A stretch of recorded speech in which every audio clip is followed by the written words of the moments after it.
All right, so before I get into, my brief thoughts for Chasing Dallas, I wanted to talk about this real quick.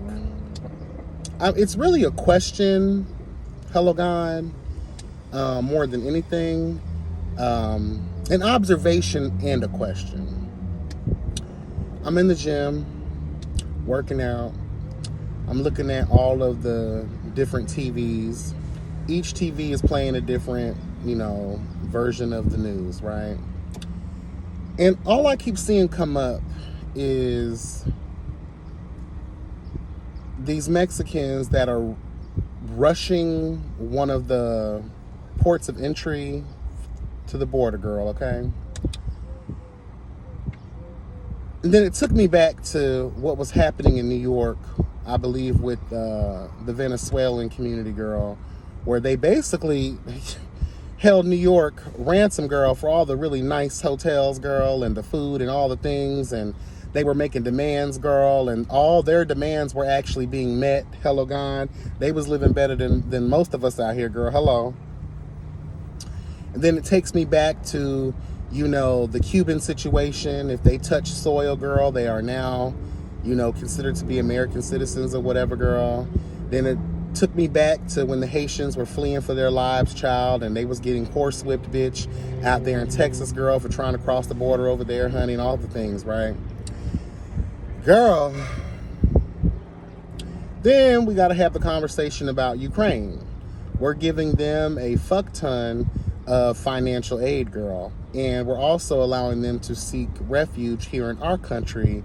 And girl, just the money that floweth. Hello, God. The money that floweth is also the money they claim that we don't have. Okay? We're sending out all this money, making all these big financial decisions that cost billions, if not trillions of dollars. And we have suffering that's going on right here at home.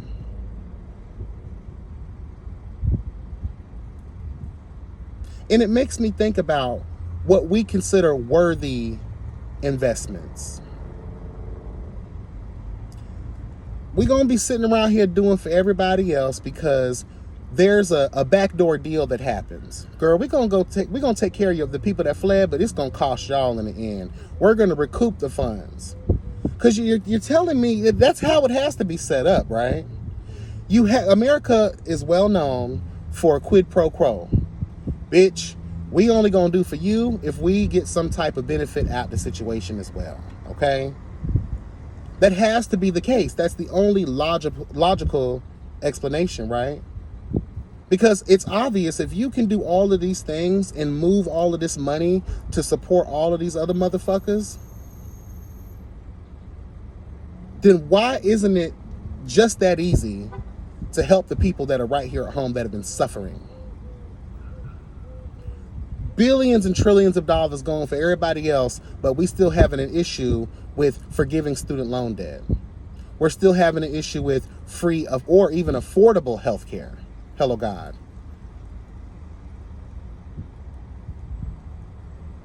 We're still having issues where we are seeing rent hikes like a motherfucker. Utility bill hikes like a motherfucker. Cost of living hikes like a motherfucker.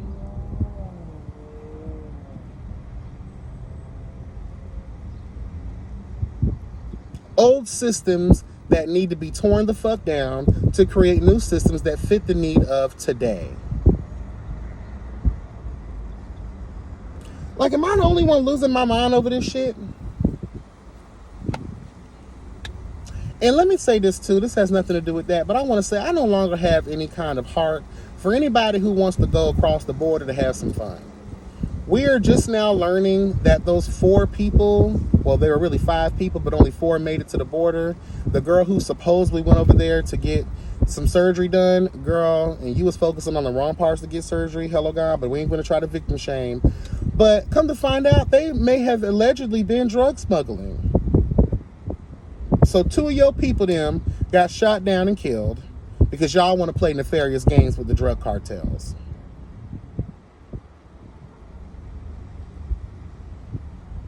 So, girl, y'all can go over there and play with them people and their drugs and their money and the way that they do law and order over there, girl, which is really a lawless, vibe over there, girl. Go ahead and play with those people. The Mexican cartels are some of the most dangerous people to walk this planet. They have infrastructure, hello gone. They have politics on their side, hello gone. They have a lot of fucking money at their disposal and resources. And if you don't think they can't get to your ass, you are sadly mistaken. They've basically given us free game in all of these shows. Narcos, remember when they were doing that second season of Narcos? Guess who got killed when they were the site supervisor? The guy who goes out and looks for places to film.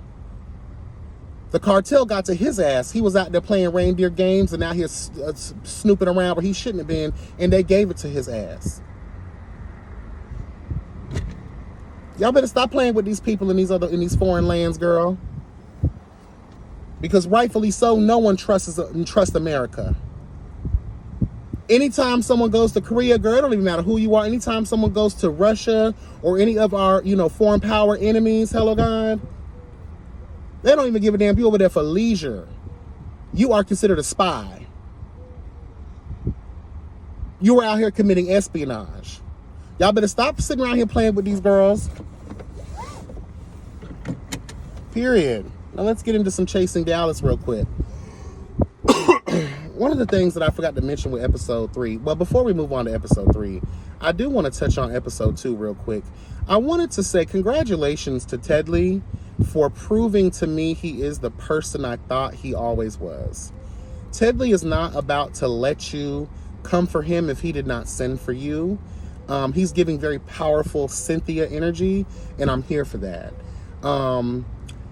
Although I love George, I think George is so used to being the over-talker, the loud showstopper, and the one that gets the girls together, that he was kind of taken aback a little bit at Ted Lee's ferociousness.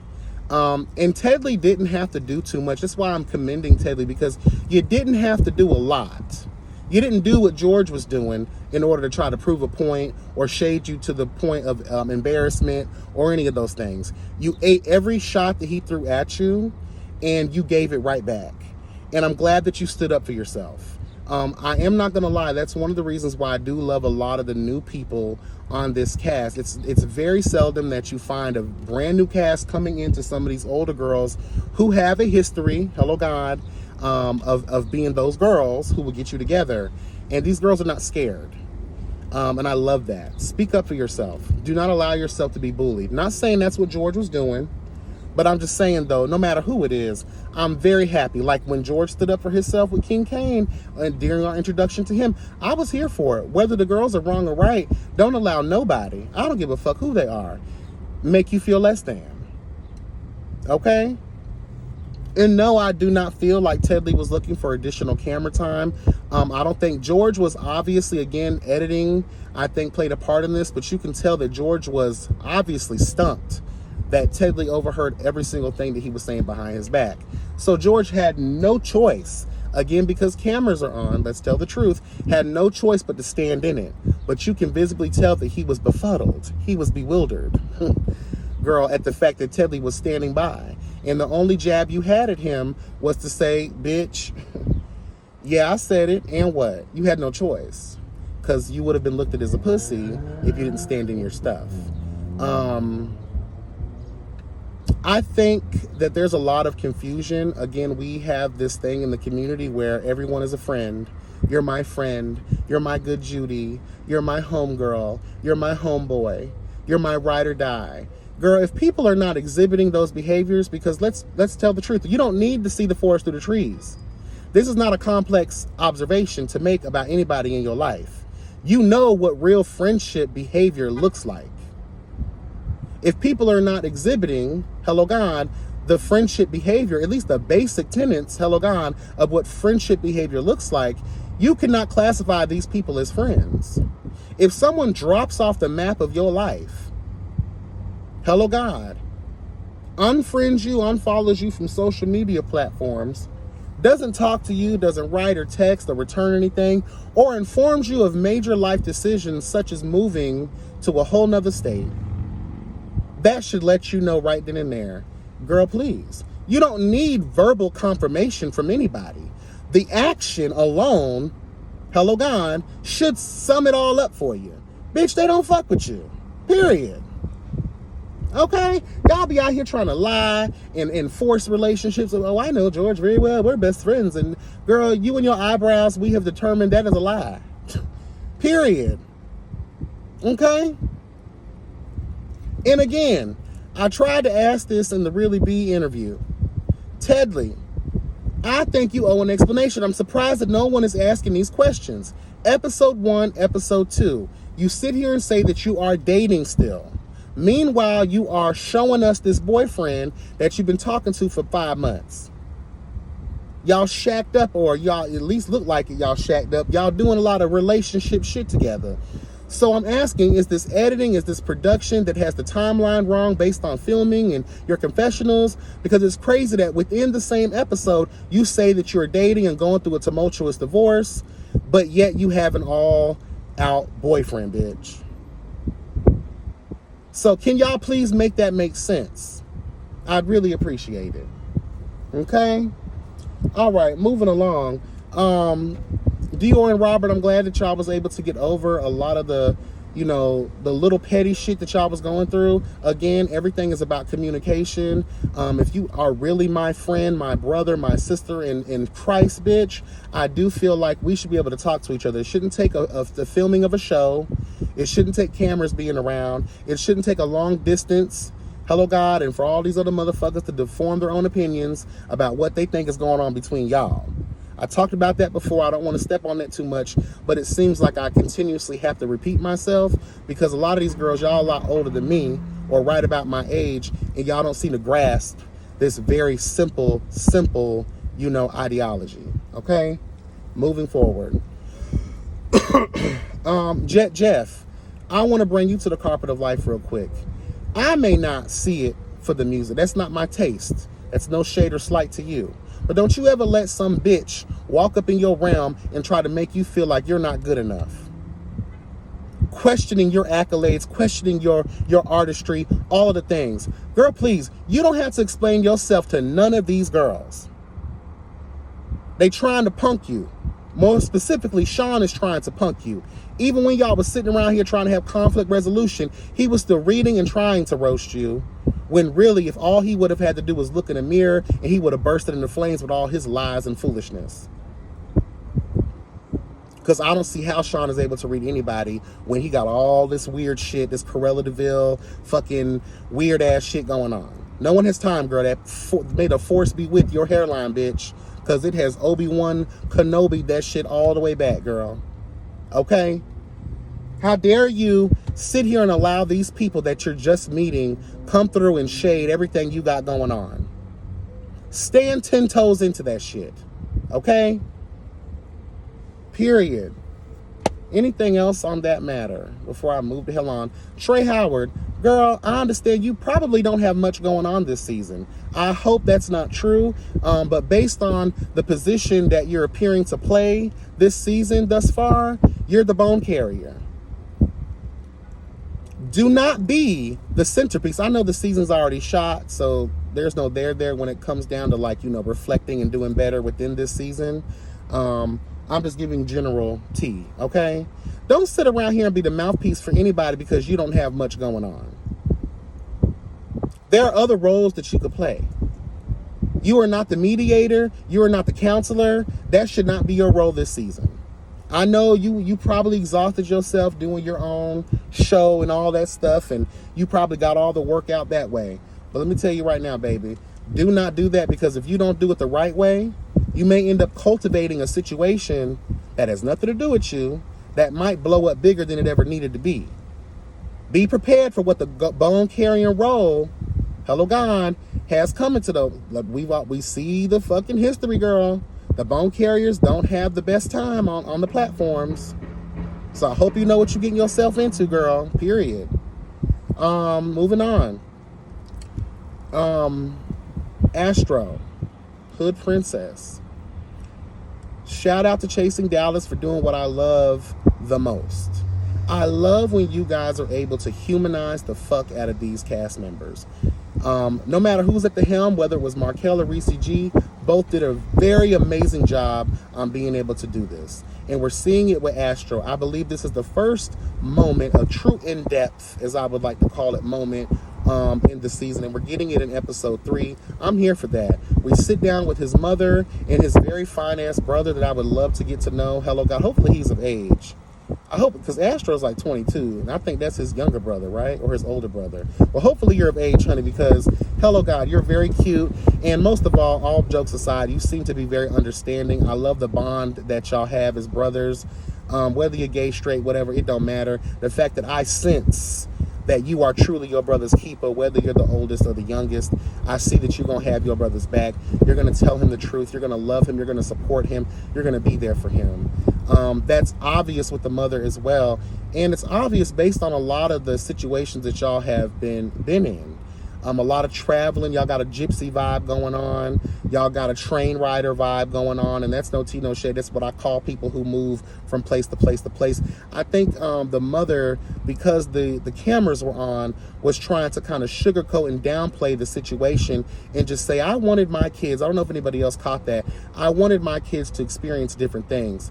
Experience different things in extremely impoverished environments. When I hear the kids traveling with their parents from different places because they were military kids or because they had money like that or their job required them to move like that and they were living in pretty decent areas and going to pretty decent schools and not having a lot of the suffrage that we heard Astro talk about in this scene. So, mama, if you're going to tell it all. There's no shame in the game, baby. We all have been there. I see that throughout this season so far, I see that Astro probably does try to cover up a lot of that, I hate to say it, poverty imagery. If you don't got it, you don't got it. You ain't got to put on nothing for nobody. I don't care how these girls make you feel, what you may have seen prior to this show, or anything like that. If you don't got it, you just don't got it. Tell the truth, because if you're trying to be the girl that you're not, and I'm not saying that Astro has represented himself this way at all yet. Astro has not put on the Oliver Twixt. He is not out here putting on like I have it all together, I'm that girl, I'm very rich bitch, or nothing like that. I'm just saying though, if it ever does seem to be that way, the girls are going to be able to call you out. Okay? Be yourself, and I think so far, so good. We have seen Astro be himself. To be so young, he seems extremely grounded. Now, going through a lot of the stuff, being forced to join gangs, being forced to, be in certain situations, child, that are unpleasant as fuck. You have to develop a fight or flight mentality. That sucks. That's a big, big issue. When we talk about being Africans and African Americans in this country, how we are forced, hello God, to be pushed to the far corners of the earth in the darkness, in the ghettos and projects we are forgotten about. We have to survive instead of live. And that creates a PTSD mentality. That creates the fight or flight response, hello God. That creates a lot of the mental illness and the stresses, hello God, that befall the black community. We have to root that out, period. So again, shout out to Chase Farrell, shout out to Markel, shout out to Astro and his family for being so willing to, have that, be displayed on the screen for everybody. Again, this is not easy, especially when you're giving us the real version of yourself, flaws and all. There's going to be a bitch out there that got something to say. I love the underdog story, okay? What else? I wanted to talk about Lon D real quick and his late ass effect, girl, like after the fight with DeAndre, Kesey, and whoever the plus one was that came. First of all, let's get into this real quick. James Davis. This is no read. This is no shade either. This is just an observation. This is some truth, and it's laughable. I am not going to take nobody seriously running in after the fight is already over, after Trey Howard's been spinned around, hello God, 1,001 times, trying to hold this drink and trying to keep his womanly composure, girl, with all that screaming and hollering and shit. I will never take it. Who touched you? Girl, first of all, you late as hell, and I don't take nobody seriously that's going to be jumping up and down, with all them sparkles and kitten heels or Western boots with Swarovski crystals around them, girl. I'm just not going to take your Dancing with the Stars looking ass seriously at all. I would, if I was there, I would have bust out laughing because I don't take you, I can't take you seriously, girl. Like, no man, Pam. You were late and you were out here trying to bark orders. For what reason, I have no clue, but I get it. Your name is on the lease as well. This is where you lay your head down. These people have now put your living situation in jeopardy, girl. You know they don't like the black girls anyway. Even if you do pay your rent on time, they probably been trying to find a reason to get y'all punks up out of there. So I get your anger. Hello, God, because y'all started shit where I lay my head. But Londi, you were late as hell. That is late. That's tired is through. It's not even laughable at this point because you had like something really happened to you. Girl, you look like you about 5'2". You got these struggling ass slippers on, girl. That whole outfit looked like if you had one biscuit too many, you were gonna bust through that shit. And don't nobody take Fort Lauderdale girl seriously. If you're not from Miami, okay, bitch, or where I'm from, or other areas around here, girl, Fort Lauderdale, you're in Broward County, okay, y'all are all right, girl, but y'all ain't that crazy. And the proof is in this late ass delayed reaction. I thought y'all was filming this on StreamYard. How late and lagged Londi ass was. Him and his beard showed up late.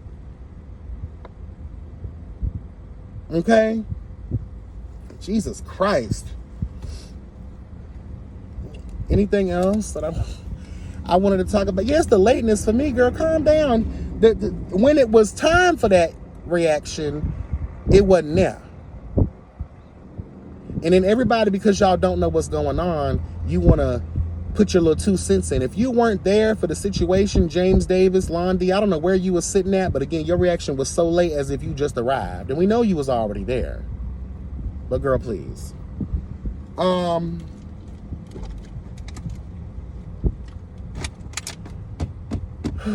What else? Oh, that song.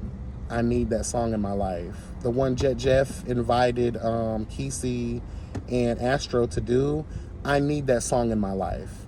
And I have to piggyback off what Cats Meow had to say. And shout out to Cats Meow. Y'all make sure y'all go follow and subscribe to his new channel, girl, Hello Gone. He has started over in the YouTube realm, so which means he needs all the subscribers, all his things that he deserves. So I'll put everything up here. Hey y'all, so I'm back. Child, please, you need to tell the people why you been gone. I have a good reason, and we are going to talk about it on the new channel. No ma'am. Let's talk about it now. Let's talk about it now. Oh, I have a new channel. Please subscribe to my channel, and we will talk about all the things. Yes, because you better get to explaining. If you just know you're that girl, Yeah. you just have no choice but to be that girl. And I feel like I'm that girl. What if you don't wake up feeling like that girl? How do you be that girl? You need to go back to sleep and wake back up again so you can feel like that girl. There you have it, child. That's why I feel like I'm the T. I feel like I'm the T because I work at being the T. Like, no shade. So y'all can go ahead and follow his stuff, girl, and get into it. His reviews have been on point, girl, okay? And he told the truth, girl, like, Jeff, how the hell you gonna let these boys come in on your track and body the hell out of you? Girl, I would have had to go back and redo mine. Cause yours was cute, but Kesey's, girl, I need more, bitch. And Astro came through and did his thing.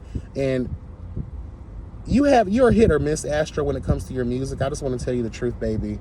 The one you did with Kiki, that was a hell no for me. I know that y'all do editing afterwards, so maybe that's how you wanted it to sound because you're going to tweak it later. But, like, that was dry as fuck for me. But, again, hey, that's you booking the studio time. You want what you want. You know what you want on your projects. But that's just how I received it. And from what I can tell, that's how a lot of other people received it. Again, I'm not trying to go in and cut y'all down. Y'all trying to live y'all dreams and things of that nature, girl. I'm not finna, but again, I'm always gonna be transparent. I'm gonna be upfront with how I feel, okay? Anything else that I feel like talking about? Not really. All right, y'all be blessed and never stressed. Have a good day. Remember that health is wealth, y'all. Take care, bye.